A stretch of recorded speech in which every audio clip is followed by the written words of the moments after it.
ఐటీలో ఎంట్రీ కావాలా? Trainee software engineer గా అజా కోడింగ్ ట్యూటర్ లో 2 వీక్స్ ట్రయల్ పీరియడ్ లో వెంటనే చేరండి. నమస్కారం ప్రియా చౌదరి గారు. మన వీడియోస్ కింద ఒక మహిళ మెసేజ్ పెట్టడం జరిగిందండి. సెకండ్ మ్యారేజ్ చేసుకున్నారు, ప్రేమతోటి చేసుకున్నాను, దాని తర్వాత ఆయన పోయారు. పోయిన తర్వాత మా అక్క వాళ్ళ ఇంటికి వెళ్ళాను. అంటే ఫస్ట్ వైఫ్ ఉంటారు కదా, కనీసం నన్ను ఆయన చనిపోయినప్పుడు చూడడానికి కూడా రానివ్వలేదు. ఎప్పుడు నా కొడుకు పెద్దవాడయ్యాడు, పెళ్ళికి పిలుద్దామన్నా కూడా రావట్లేదు వాళ్ళు. ఐడెంటిటీ లేదని చెప్పేసి మా అబ్బాయి కూడా నా మీద అంటే ఈ విధంగా ఎందుకు చేసావని ప్రతిసారి ఇంట్లో గొడవకు దిగుతున్నాడు. ఏం చేయాలో అర్థం కావట్లేదని చెప్పేసి మెసేజ్ పెట్టాను. ఈ సిచ్యువేషన్ నుంచి ఓవర్కమ్ అవ్వలేకపోతున్నాను, నా కొడుకు సర్ది చెప్పుకోలేకపోతున్నాను అని చెప్పేసి మెసేజ్ పెట్టడం జరిగింది.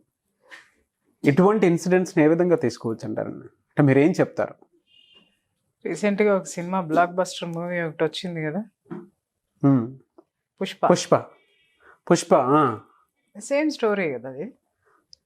అది చూసినప్పుడు చాలా బాగా కొన్ని అంశాలు నాగరాజ్ గారు, ఎవరు కూడా ఒక వ్యక్తికి ఒక వ్యక్తి ఉండంగా, ఒక భార్య ఉండంగా ఇంకొక భార్యగా వెళ్ళాలని ఏ ఆడది కోరుకోదు. అవును, కోరుకోదు. అట్లా కోరుకున్న వాళ్ళు ఎవరైనా ఉంటే వాళ్ళ గురించి నాకు సంబంధం లేదు. కానీ చాలా వరకు కూడా జరిగేది ఏంటంటే, ఎంత లీనియన్స్గా, ఎంత వాళ్ళ గురించి చులకనగా సమాజం మాట్లాడుతుంది, బంధువులు మాట్లాడతారు, అలాగే ఫ్రెండ్స్ మాట్లాడతారు. అండ్ అగైన్ పుట్టిన పిల్లలు కూడా వాళ్ళని అదే విషయంలో ఇచ్చేస్తారు. అవును, ప్రతి ఒక్కళ్ళు ఆడదాన్ని బ్లేమ్ చేస్తారు, టార్గెట్ చేస్తారు, బ్లేమ్ చేస్తారు, టార్గెట్ చేస్తారు. బట్ ఇక్కడ నేను అనేది ఏంటంటే, ఏ ఆడది కూడా సెకండ్ ప్లేసో, థర్డ్ ప్లేసో, ఫోర్త్ ప్లేసో కోరుకోదు సార్. ఎప్పుడు నెంబర్ 1లోనే ఉండాలనుకుంటుంది. కానీ ఆ ఆడదాన్ని సెకండ్ ప్లేస్కో, థర్డ్ ప్లేస్కో, ఫోర్త్ ప్లేస్కో తీసుకొచ్చినటువంటి మగవాడి పాత్ర ఇక్కడ ఎంత ఉందనేది మనం ఆలోచించకపోవడం అనేది శోచనీయం. ఏ విధంగా అంటారండి నాగరాజ్ గారు? ఇప్పుడు ఒక చిన్న సంఘటనతోటి ఒక ఆడపిల్లతో మాట్లాడాలంటేనే 100 స్కెచ్లు వేస్తాడు వీడు. అవును, అవునా?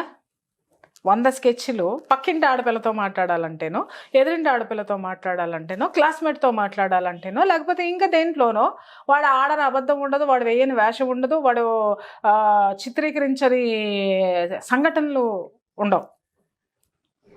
ఇవన్నీ దేనికోసము తాపత్రయం దేనికోసం పడతాడు? ఆ ఉమెన్ని తన వైపుకి, ఆ పర్సన్ని తన వైపుకి తిప్పుకోవడం కోసం, అట్రాక్ట్ చేసుకోవడం కోసము. ఒక ప్రేమలో ఇన్ని వేషాలు మనం వేస్తాం, లేదా పలకరించడానికి వేస్తాం.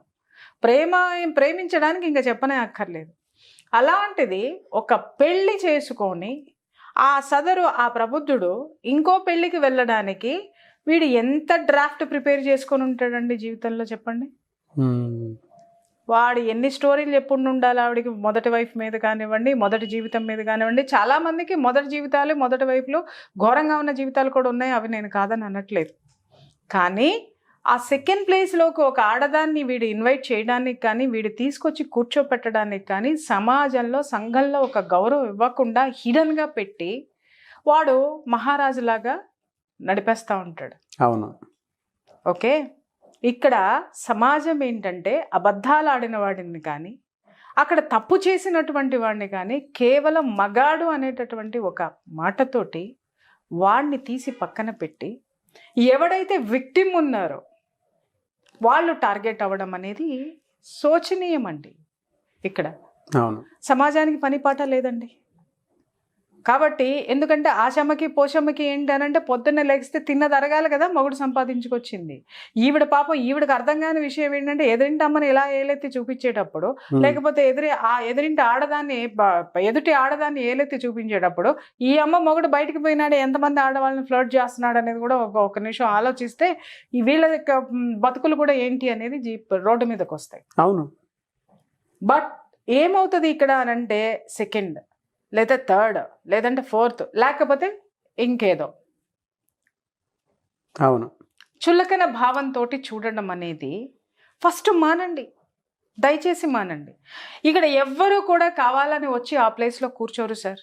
ఆర్థిక పరిస్థితులు అనుకోండి, లేకపోతే వాళ్ళకున్న కుటుంబ నేపథ్యం అనుకోండి, లేదా ఈ ప్రబుద్ధుడు వాళ్ళని ఏ మోసం చేసి ఏ మోసపూరితమైనటువంటి మాటలు చెప్పి, లేకపోతే వీడు వేయాల్సినటువంటి నాటకాలన్నీ ఆడి ఏ విధంగా వాళ్ళని అతని జీవితంలోకి తీసుకొని వచ్చి అక్కడ పడేశాడో ఒక్కసారి ఆలోచించి.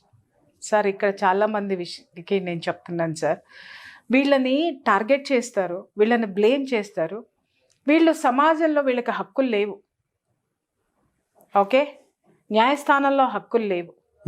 ఓకే, వీళ్ళకి సమాజంలో ఒక స్థాయిని, ఒక గౌరవాన్ని ఏ ఆడది ఇవ్వడు, సమాజం కూడా ఇవ్వదు.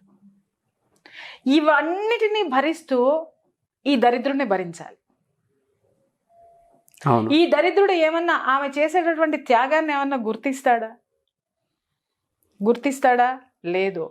ఇంటి పేరుండడు, పెళ్ళి ఉండదు, పెటాకులు ఉండవు, పిల్లల్ని మాత్రం గంటారు. ఇక్కడ మీకు సీక్రెట్ చెప్తాను నాగరాజ్ గారు. వీళ్ళు పిల్లల్ని ఎందుకు గంటారు? పెళ్ళిళ్ళు లేకుండా. లేదు, పెళ్లి చేసుకుంటాడు, అథారిటీ ఇవ్వకుండా, ఆమెకి భార్యగా హోదా ఇవ్వకుండా కడతాడు తాళి, పిల్లలు పుడతారు. కానీ వాళ్ళకి మొదటి వాళ్ళతోటి సమానంగా వీళ్ళకి హోదా ఇవ్వడు. ఎందుకు అంటే ఇక్కడ వాడు పిల్లల్ని ఎందుకు గంటాడు అనంటే ఇది బయటికి పోకూడదు. ఇదేదో ఒక రోజు దీనికి ఒళ్ళు మండింది అనుకోండి, వాడేసే వెధవేషాలు ఇంకొక చోట వెధవేషాలు వేసాడో, లేకపోతే దీన్ని సరిగ్గా చూడట్లేదో, చూడకుండా వాడు మొదటి భార్యకో లేకపోతే మొదటి కుటుంబానికో ప్రయారిటీ ఇచ్చుకుంటున్నాడంటే ఇది ఉండదు. కాబట్టి ఈ ఇస్తరి మీద ఏం చేస్తాడు, గాలి వస్తే ఉధృతికి ఎగిరిపోతుందేమోనని చెప్పి దాని మీద ఒక బరువు పెడతాం మనము. ఫస్ట్ ఇస్తర్లు వేయంగానే నీళ్ళు చల్లుతాం. అంటే ఏంటి, కొంచెము అది ఎగరకుండా ఉంటుంది శుభ్రం చేయటానికి. ఆ తర్వాత ఇమ్మీడియట్గా అదే ఎగురుతూ ఉంటుంది, ఇలా పట్టుకుంటాం మనం 2 చేతులతోటి. దాని మీద ఎప్పుడైతే వడ్డిస్తామో, కూరలు కానీ అన్నం కానీ సంపూర్ణంగా వడ్డిస్తామో ఆ ఇస్తరి అణిగి మణిగి ఉంటుంది. వడ్డించినటువంటి విస్తరి. ఎలాంటి వడ్డింపులు? సంఘంలో భార్య కాని భార్య, తల్లి కాని తల్లి, ఏ విధమైనటువంటి రైట్స్, హక్కులు లేనటువంటి ఒక పౌరురాలు, ఇలాంటివన్నీ వడ్డించేసి కూర్చోబెడతాడు అక్కడ. వినటానికి ఎంత బాధాకరంగా ఉందండి. ఎంత బాధ ఉంది చెప్పండి. కానీ ఏలెత్తి చూపించేటప్పుడు ఎంత భయంకరంగా ఏలెత్తి చూపిస్తారు సార్ ఒక్కొక్కళ్ళు. ఏం తెలుసండి వీళ్ళకి, వాళ్ళు పడే అవమానాలు, వాళ్ళు రోజు సార్ వాళ్ళు ఏదో గొప్పగా బ్రతికే వాళ్ళు ఎక్కడో చాలా తక్కువ పర్సెంట్ ఉంటారు సార్. ఈ 2nd ప్లేస్లోనో 3rd ప్లేస్లోనో, లేకపోతే మీరు అన్నట్టు ఇల్లీగల్గా ఉండే ప్లేసెస్ అన్నీ, ఆ జీవితాలు కొంత వేరు. కానీ లైఫ్లో కొన్ని త్యాగాలు చేసి వచ్చి కూర్చుంటారు చూసారా, వీళ్ళ అభివృద్ధికి కూడా, ఈ మగాడి అభివృద్ధికి కూడా తోడ్పడేటటువంటి, వీడికి రిలాక్సేషన్ కోసము, వీడు అద్భుతంగా ఒక జీవితాన్ని, వాడు ప్రశాంతత కోసం ఒక ఆడదాన్ని ఎంచుకుంటే, అతనికి ప్రశాంతతనివ్వడానికి ఈమె అన్ని సర్వ హక్కులు పోగొట్టుకొని, అవును, ఏ హక్కులు లేకుండా, ఏ విధమైనటువంటి గౌరవం లేకుండా. మీరు చెప్తుంటే ఒకటి గుర్తొస్తుంది, పుష్ప మూవీలో ఒక డైలాగ్ ఉంటుంది, ప్రేమ కావాలా గౌరవం కావాలని అడిగితే ప్రేమ కావాలనుకున్నాను అని. అది ఎంత తీయటి మాటలు ఉంటాయో సార్. అది చూడండి ఎంత అమాయకంగా ఉంటుందో. ఆ తల్లి కొడుక్కి ఏమంటదనంటే ప్రేమ కావాలి అనుకున్నాను అని. కానీ సమాజం ఏం చూస్తుంది అనంటే, ఈ యొక్క హోదా అనేటటువంటి, గౌరవం అనేటటువంటి హోదా ఏదైతే ఉంటుందో ఆ హోదాని చూస్తుంది.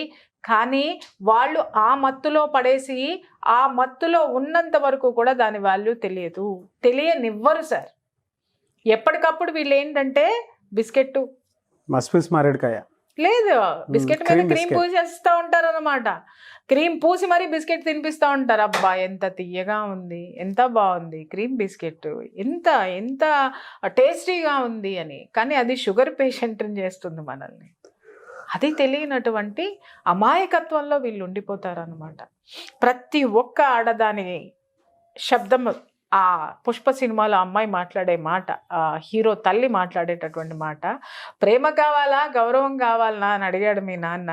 ప్రేమ ఉంటే చాలనుకున్నాను అంటే, ఇక్కడ ఒక విషయం ఏంటంటే, చాలామంది ఏం చేస్తారు సార్, ఇదే మనుషులు పెళ్ళి అనే మాట ఎత్తారనుకోండి, అతను వెళ్ళిపోతానంటాడు. అప్పటి వరకు ఈ అమ్మాయికి ప్రేమ అనేటటువంటి టాబ్లెట్ వేసేసి కూర్చోబెడతాడు అనమాట. ఓకే, ఆ ప్రేమలో ఆ అమ్మాయి అలా నానుతూ ఉంటుంది. ఆ నోట్లో టాబ్లెట్ వేస్తాడు కదా, ప్రేమ అనే టాబ్లెట్ అవును. నానుతూ ఉంటుంది. ఈ గౌరవం అంటే దాని విలువ తెలియదు. ఇతనుంటే చాలు అనుకుంటుంది. అక్కడ తెలుసుకోవాల్సిందినటువంటిది, వాళ్ళు ఆలోచించినటువంటి విషయం ఏంటి అనంటే, ఈ సమాజంలో మనకంటూ ఒక గౌరవం అనేది ఒక హోదాతోటి వస్తుంది. ఆ హోదాని ఇతనున్నంత వరకు దాని యొక్క విలువలు తెలియనివ్వడు, ఆ ఛాయలకు వెళ్ళనివ్వడు. అతను ఉన్నంత వరకు కూడా సమాజము వీళ్ళని ఏమి అనదు. ఎప్పుడైతే అతను పాస్ అయ్యానో, అతను వదిలేసి వెళ్ళిపోతాడో, అతను నిర్లక్ష్యం చేస్తాడో, ఆ రోజున ఆమెకి సమాజము, గౌరవము, మీరనేటటువంటివి ఇవన్నీ కూడా వస్తాయి. ఆమె అదృష్టవంతురాలు అనుకోండి, అర్థం చేసుకుని పిల్లలు అర్థం చేసుకుని ఒక మంచి దారిలోకి వస్తారు. అక్కడ కూడా దురదృష్టం ఉంది అనుకుందాం సార్. ఇంకా ఈ పిల్లలు కూడా తిరిగి ఏం చేస్తారు అనంటే, నువ్వు ఇలాంటి జీవితం గడపడం వల్లనే మాకు ఇలాంటి జీవితం వచ్చిందని చెప్పి తల్లుల్ని అతి భయంకరంగా టార్చర్ పెట్టే పిల్లల్ని నేను చూశాను. నా దగ్గరికి ఎంతమంది తల్లులు వచ్చారు. కానీ పుష్పలో వాళ్ళ మదర్ ఒక్క మాట కూడా ఉంది కదా, అసలు ఇట్స్ ఎ గ్రేట్ అన్న. అలాంటి బిడ్డలు కూడా ఉన్నారు, బయట కూడా ఉన్నారు సార్, బయట కూడా ఉన్నారు, బయట కూడా ఉన్నారు. నేను చెప్తున్నాను కదా, దాంట్లో అది అంటది, ఒరే నేను ప్రేమ కావాలా, గౌరవం కావాలా అని అడిగితే నేను ప్రేమే ఉంటే చాలని అనుకున్నాను. నీ పరిస్థితి ఈ రోజు ఇలా వస్తుంది అనుకుంటే ఆ రోజే నేను ఇంత విషం తినేసేదాన్ని నువ్వు కడుపులో పడినప్పుడే అని చెప్పేసి అని ఒక మాట అంటే, ఇమ్మీడియట్గా అక్కడ కొడుకు పరిస్థితి చూడండి. పెళ్లి చెడిపోతుంది, అందరూ పాయింట్అవుట్ చేస్తారు అతన్ని, నీకు ఇంటి పేరు లేదు, నువ్వెవరో తెలియదు ఏంటి అని. అలాంటి సిచ్యుయేషన్లో ఇప్పుడు యూత్ని తీసుకోండి, ఎంత విపరీతమైనటువంటి అగ్రెసివ్నెస్లోకి వెళ్ళిపోయి తల్లిని తిట్టేస్తారు, సమాజాన్ని తిట్టేస్తారు, ఇంకేదేదో చేస్తారు. ఎంత సంస్కారవంతంగా, ఎంత సంస్కారం అతనిలో ఉంటుందంటే, ఏందమ్మా ఏందేందో మాట్లాడుతున్నావు, తెలియటం లేదు నీకు, తలకి దెబ్బ తగిలి నువ్వు గమ్మని పడుకో అంటే అతను పట్టించుకోడు. నాకు అసలు ఈ విషయంతో నాకు లెక్కలేదు, నువ్వు నాకు ముఖ్యము. అదే అసలు ఆ విషయం గురించి నువ్వు ఎందుకు ఆలోచిస్తున్నావు, నేను దాన్ని ఇగ్నోర్ చేసేస్తున్నాను అనేటటువంటి ఒక శబ్దం ఇస్తాడు. అవును, ఆ డైలాగ్ తోటి. అంత పెయిన్ లో ఉన్నా కూడా తల్లిని సమర్థించుకుంటూ ఉన్నా కూడా అది కొడుకు పిల్లలు అనేటటువంటి వాళ్ళు ఇలాంటి తల్లుల పట్ల ఉండాల్సినటువంటి బాధ్యతాయుతమైనటువంటి కర్తవ్యం వాళ్ళకి చూపించాలి ఆ సిచ్యువేషన్స్లో. అప్పుడు మాత్రమే మీకు సమాజంలో ఒక హోదా దొరుకుతుంది, ఒక మంచి దొరుకుతుంది. ఎప్పుడైనా సరే మనం ఎప్పుడు కూడా నాగరాజు గారు, ప్రపంచం మమ్మల్ని ఇలా చూసింది కాబట్టి, మా నాన్న ఇలా చేశాడు కాబట్టి, మమ్మీ ఇలా చేసింది కాబట్టి మేము ఇలా ఉన్నామనడం అనేది తప్పు. ఎందుకు అనంటే నీ తండ్రి వెధవ. ఇక్కడ మనం ఇవాళ ఒక సినిమాలలో చూస్తున్నాం సార్, బయట ఎన్ని జీవితాలు ఉన్నాయి. వాళ్ళు ఇంట్లో గయ్యాళి పెళ్ళామే ఉంటది సార్, లేకపోతే ఇంకెక్కడో బయట ఇంట్లో అన్ని విధాలుగా అణిమణిగి ఉన్న భార్య ఉన్నా కూడా బయట ఉండే అందం నచ్చుతుంది సార్. వీడేం చేస్తాడు ఇక్కడ అసలు వాడికి అంటే ఎప్పుడైనా సరే చూడండి నాగరాజు గారు, మనం ఎదుటి మనిషిని నమ్మించాలి అనంటే ఎంత గొప్ప పకడ్బందీగా ప్లాన్ చేసుకుంటాము. నమ్మాలి కదా, ఏ సిచ్యుయేషన్స్ చెప్తే నమ్ముతారో, ఏ పరిస్థితులు అయితే ఉంటాయో ఎదుటి వాడి బలహీనతల్ని బాగా గమనించి మనం నమ్మించగలుగుతాం, బలహీనత మీద దెబ్బ కొడతాం. అలాగా ఈ మగవాళ్ళు ఏం చేస్తారు సార్, వాళ్ళ సుఖం కోసము, శారీరక సుఖం కోసము, వాళ్ళకి మనశ్శాంతి కావాలి, లేకపోతే ప్రశాంతత కావాలి, ఇంకొక ఇల్లు కావాలి అంటే ఇక్కడ ఉండలేరు, లేకపోతే ఇంకొక ఆమె కూడా కావాలి. సో కాబట్టి వీళ్ళు ఏం చేస్తారు, అక్కడ వేయాల్సినటువంటివన్నీ పుయ్యాల్సినటువంటి క్రీములన్నీ పూసేసి కూర్చుంటారు. చెప్పాల్సినటువంటి మాటలన్నీ తీపి మాటలన్నీ చెప్పేసేసి కూర్చుంటే భ్రమలో ఉండిపోతారు. అదే ప్రేమ అనుకుంటారు, అదే ఇది అనుకుంటారు. వాళ్ళు ఉన్నంత వరకు ప్రపంచాన్ని వీళ్ళ దగ్గరికి రానివ్వరు సార్. వాళ్ళు వెళ్ళిపోతేనో, వాళ్ళు విడిపోతేనో, వాళ్ళు వదిలేస్తేనో అప్పుడు ప్రపంచం వీళ్ళకి పరిచయమైన రోజున ఉంటుంది చూడండి సార్, అప్పుడు చూస్తుంది ఈ ఆడది ప్రపంచాన్ని. అది జీర్ణించుకోవటం కానీ, తట్టుకోవటం కానీ, ప్రపంచాన్ని ఫేస్ చేయటం కానీ ఎంత ఛాలెంజో తెలుసా మీకు? ఎంతమంది నుంచి ఎన్ని ఫేస్ చేయాల్సి వస్తుంది సార్. సొంత ఇంట్లో ఒక్క నిజంగా చనిపోయినా, లేకపోతే వాడు వదిలేసి వెళ్ళినా ఇంట్లో ఉన్న కుక్క కూడా ఎదురు తిరుగుతుంది సార్. కుక్క కూడా ఎదురు తిరుగుద్ది ఆడదానికి. ఇలాంటి సిచ్యుయేషన్స్లో వాస్తవాల్ని తెలుసుకొని ఏ ఆడదైతే ఆత్మధైర్యంతో ఆ వాస్తవాన్ని గమనించి first she should accept that. ఎవరైతే ఫస్ట్ వాస్తవాన్ని అంగీకరించాలి. వాస్తవాన్ని అంగీకరించటం అంటే ఏంటి? ఆ సినిమాలో తండ్రి శవం వెళ్తూ ఉంటే కొడుక్కి భుజాల మీద ఎక్కించుకొని చూపిస్తుంది చూసారా తండ్రి శవాన్ని జనం మధ్యలో నిలబెట్టి, అదిగోరా నీ తండ్రి శవం. అంటే వాడిని చూడనివ్వరు, సమాజం పట్టించుకోదు, బంధువులు పట్టించుకోరు, ఈడ్చి అవతల పారేస్తారు. తనేంటో తెలియదు, కనీసం వాడికి తండ్రిని చూసేటటువంటి అదృష్టం లేదు. ఎప్పుడైతే కొడుకుని తన భుజాల మీద ఎక్కించి తండ్రిని చూపిస్తుందో ఆ వాస్తవం ఆ క్షణం నుంచి గమనించాలి, వీడి యొక్క బాధ్యత నా భుజాల మీద ఉంది. నేను ఈ జీవితం, మిగిలిన జీవితం అంతా కూడా నేను ఇదే భుజం మీద మొయ్యాలి అనేటటువంటి వాస్తవాన్ని ఏ ఆడదైతే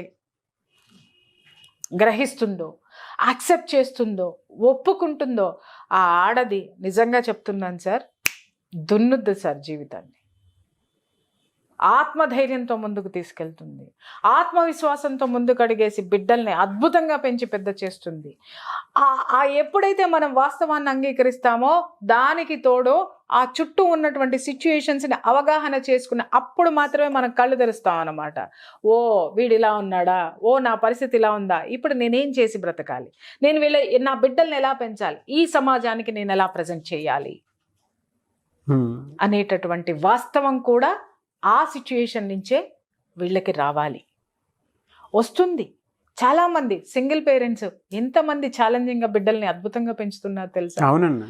కొంతమంది మొన్న కూడా నేను ఒక మెసేజ్ మీరు నాకు పంపించారు, నేను చూసాను. నేను సింగిల్ పేరెంట్ అండి, నేను చాలా కష్టపడి బిజినెస్ ని డెవలప్ చేస్తే నా కొడుకు నన్ను అనరాని మాటలు అనుకుంటూ నన్ను ఇలా చేస్తున్నాడు. అంటే అక్కడ సొంత భార్య, అంటే ఒకటే భార్య, ఈవెన్ ఆమె కూడా ఈ పిల్లలతోటి ఇలా ఫేస్ చేస్తుందంటే ఇంకా రెండో వాళ్ళ పరిస్థితి, మూడో వాళ్ళ పరిస్థితి, నాలుగో వాళ్ళ పరిస్థితి ఏంటండి? అది ఇంకెంత ఘోరంగా ఉంటుంది చెప్పండి. ఈ సిచ్యుయేషన్లో ఎప్పుడైనా సరే చచ్చేంత వరకు మనకంటూ కొన్ని హక్కులు ఉంటాయి నాగరాజు గారు. ఆ హక్కుల్ని మనం ఎప్పుడూ కూడా ఎదుటివాడి చేతికి ఇచ్చేయద్దు. మన పగ్గాల్ని ఏ రోజునూ కూడా ఎదుటివాడి చేతికి ఇవ్వద్దు. మనం గారాబంతోటో, లేకపోతే మనం ఏం చెయ్యలేమనో, లేకపోతే మన జీవితానికి వీళ్ళు మాత్రమే ఉన్నారు ఇంకెవరు లేరు అనేటటువంటి ఒక బలహీనమైనటువంటి ఆలోచనలతోటి మన పగ్గాలను ఎప్పుడైతే మన పిల్లల చేతికి మొత్తం ఇచ్చేస్తామో ఆ రోజు ఆల్రెడీ వాడి ఇష్టం వచ్చినట్టు తీసుకెళ్తాడు మనల్ని. అవును. చచ్చేదాకా పగ్గం మన చేతిలోనే ఉండాలి, ఆ గుర్రం మనం చెప్పినట్టే ఉండాలి, ఆ గుర్రమే మన జీవితం. మీరు చెప్పింది బాగానే ఉందండి, కానీ కొంతమంది ఆస్తులే రాయించుకుంటారు కదా డైరెక్ట్గా. ఇది దరిద్రం. ఫ్యామిలీ మొత్తాన్ని నాశనం చేసేలా చేస్తారు కదా. మరి నేను ఇప్పుడు మాట్లాడి నేను స్టార్టింగ్ లో ఒకటే మాట అన్నాను. ఏమని అన్నాను? మోసగించబడిన ఆడదాని గురించి మాట్లాడుతున్నాను. అవును అవును. మోసం చేయడానికి వచ్చిన ఆడదది. ఆస్తులు రాయించేసుకునేది, బ్లాక్ మెయిల్ చేసేది, లేకపోతే జీవితాన్ని భ్రష్టు పట్టించి రోడ్డు మీదకి లాగే వాళ్ళు, వాళ్ళని ఆడవాళ్ళు అనరు, వాళ్ళని రెండో భార్య అనరు, వాళ్ళని మూడో భార్య అనరు, వాళ్ళకు ఒక ప్రత్యేకమైన పేరు ఉంటుంది. కాబట్టి వాళ్ళని మనం ఈ ఘాట్లోకి తీసుకొచ్చి కట్టడానికి, ఈ ఘాట్లో కట్టకండి, ఈ జోన్ లోకి తీసుకురాకండి. వాటికి అవి ఒక స్పెషల్ క్యారెక్టర్స్ అన్నమాట. అంటే అవి పుట్టేదే అందుకే పుడతాయి, అవి ఆ జీవితంలో ఒక విలువ లేకుండా బ్రతుకుతాయి. విలువ లేనటువంటి జీవితాలు, ఒక సరి కానటువంటి జీవన విధానంలో ఉన్నటువంటి ఒక సెక్టర్ ఆఫ్ మాఫియా. 100% చెప్తాను, ఒక సెక్టర్ ఆఫ్ మాఫియా. వీళ్ళంతా కూడా ఇలాంటి వాళ్ళందరూ పిక్కల మీద కత్తులు పెట్టి బ్లాక్ మెయిల్ చేసి ఆస్తులు రాయించుకునేది. ఇక్కడ మీరు అంటున్నారు నాగరాజు గారు ఆస్తులు రాయించుకుంటే అని. నాకు తెలిసి ఇలాంటి సంఘటనలు ఉన్నప్పుడు రెండో పెళ్లి చేసుకున్నాడని వీడిని బ్లాక్ మెయిల్ చేసి మొదటాళ్ళు మొత్తం ఆస్తులు మొత్తం రాసుకొని వీడిని రోడ్డు మీదకి నెట్టేసి ఆ అమ్మాయి ఆస్తులు, రెండో ఆవిడ ఆస్తులు కూడా రాయించుకున్నటువంటి మహాఘనులు మొదటి భార్యల్ని నేను చూపిస్తాను. అవునండి. అంటే ఎటువంటి క్యారెక్టర్స్, ఎందుకంటే వీళ్ళ వెనక తల్లులు ఆడిస్తారు సార్ నాటకాలు. మీకు విషయం తెలుసా? కూతుళ్ళ జీవితాలు కూడా నాశనం చేయడమే కాక ఈ తల్లులు కూడా కూతుళ్ళకి సపోర్ట్ పలుకుంటూ వాళ్ళ జీవితాలు నాశనం చేయక వచ్చిన ఆడదాని జీవితం కూడా నాశనం చేసి పడేస్తారు. అంటే వీడి ఆస్తి కావాలి, వచ్చిన దాని ఆస్తి కూడా కావాలి. ఇలా పీక్కుని తిన్న రాబందుల గురించి కూడా నాకు తెలుసు. 100% అండి ఉన్నారు. నేను చూపిస్తా. పంచాయతీలు నేను చేసినవి ఉన్నాయి, ఫేస్ చేసినవి ఉన్నాయి. దాంట్లో నుంచి బయటికి తీసుకురావడానికి అబో చాలా చేతులు కాల్చుకున్నవి కూడా ఉన్నాయి, చాలా ఉన్నాయి. కాబట్టి ఏది ఏమైనా సరే నాగరాజు గారు,